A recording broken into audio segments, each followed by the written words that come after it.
اعوذ باللہ من الشیطان الرجیم بسم اللہ الرحمن الرحیم۔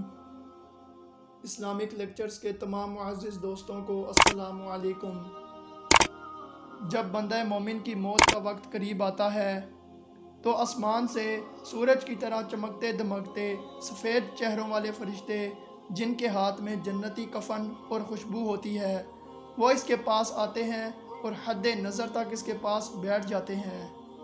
پھر ملک الموت تشریف لاتے ہیں اور آ کر اس کے سر کے سرہانے بیٹھ جاتے ہیں اور اس مومن سے مخاطب ہو کر فرماتے ہیں، اے مبارک روح، اللہ کی رحمت اور اس کی رضامندی کی طرف چل۔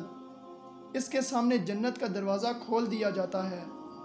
وہ جنت کے طرح طرح کے پھل اور ہر نعمتوں کو دیکھتا ہے جس سے اس کی روح بدن میں پھڑکنے لگتی ہے اور اس کی روح اس طرح نکلتی ہے جیسے آٹے میں سے بال نکلتا ہے۔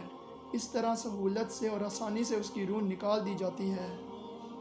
جب اس کی روح بدن چھوڑتی ہے تو تمام فرشتے اس کو سلام پیش کرتے ہیں اور روح اپنے بدن سے کہتی ہے، اللہ تجھے جزائے خیر دے، تو پوری زندگی اللہ کی نافرمانی سے بچتا رہا اور اللہ کی فرما برداری کرتا رہا، تو نے خود بھی عذاب سے نجات پائی اور مجھے بھی عذاب سے نجات دی۔ اس کی جدائی پر زمین کے وہ حصے روتے ہیں جن پر وہ اکثر عبادت کیا کرتا تھا، اور آسمان کے وہ دروازے روتے ہیں جن سے اس کا رزق اترا کرتا تھا اور اس کے اعمال اوپر جایا کرتے تھے۔ فرشتے جو کفن اور خوشبو جنت سے لائے ہوتے ہیں وہ اس روح کو پہنا دیتے ہیں۔ پھر ان فرشتوں کی جماعت اس کے گھر سے لے کے قبر تک دعا و استغفار کے ساتھ استقبال کرتے ہیں۔ یہ سارا منظر دیکھ کر شیطان چیخنے لگتا ہے اور اپنے لشکر سے کہتا ہے، یہ تم سے کیسے چھوٹ گیا؟ اس کا لشکر کہتا ہے، یہ بندہ معصوم تھا۔ اس کے بعد اس کی روح کو آسمان کی طرف لے جایا جاتا ہے۔ پھر وہ فرشتوں کی جس جماعت کے پاس سے گزرتا ہے تو وہ فرشتے کہتے ہیں، یہ کیسی خوشبو ہے؟ تو ان فرشتوں سے کہا جاتا ہے، یہ فلاں بن فلاں کی روح ہے۔ تو وہ آسمان کے فرشتے اس کا استقبال کرتے ہیں یہاں تک کہ اسے آسمان دنیا تک لے پہنچتے ہیں اور اس کے لیے دروازہ کھولنے کی اجازت طلب کرتے ہیں، تو اس کے لیے آسمان کے دروازے کھول دیے جاتے ہیں حتیٰ کہ اسے 7ویں آسمان تک پہنچا دیا جاتا ہے۔ پھر اللہ تعالیٰ ارشاد فرماتے ہیں، میرے بندے کا نام اعمال علیین میں لکھ دو۔ قرآن مجید میں 2 مقامات کا ذکر آیا ہے، ایک علیین کا اور دوسرا سجین کا۔ علیین میں ایمان والوں کا نام اعمال لکھا جاتا ہے اور سجین میں منافق لوگوں کا مجرم لوگوں کا اعمال لکھا جاتا ہے۔ پھر اللہ تعالیٰ فرشتوں کو حکم دیتا ہے، اس کو اس کی منزل یعنی قبر میں پہنچا دو، کیونکہ میں نے ان کو اسی مٹی سے بنایا ہے اور قیامت والے دن اسی مٹی سے دوبارہ زندہ کروں گا۔ پھر اس کی روح اس کے جسم میں لوٹا دی جاتی ہے، لیکن یہ روح دنیا کے جیسا لوٹنا نہیں ہوگا کہ وہ مردہ ہمیں قبر میں زندہ نظر آئے گا۔ یہ سارے برزخی معاملات ہیں، یہ منظر ہمیں نظر نہیں آ سکتا۔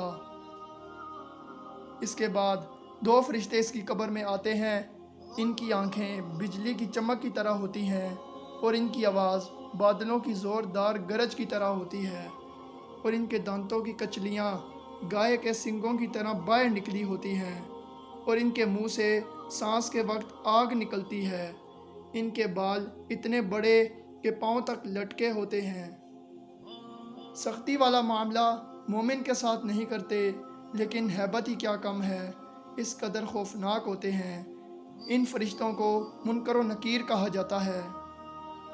وہ اس مردے کو بٹھاتے ہیں اور اس سے 4 سوال پوچھتے ہیں۔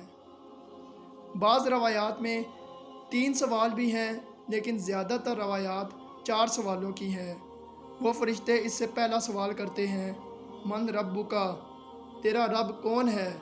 وہ جواب دیتا ہے، ربی اللہ، میرا رب اللہ ہے جو وحدہ لا شریک ہے۔ پھر اس سے دوسرا سوال پوچھتے ہیں، ما دینک، تیرا دین کیا ہے؟ وہ جواب دیتا ہے، میرا دین اسلام ہے۔ پھر تیسرا سوال پوچھتے ہیں، من نبیک، تیرا نبی کون ہے؟ وہ جواب دیتا ہے، میرے نبی محمد رسول اللہ صلی اللہ علیہ وآلہ وسلم ہے۔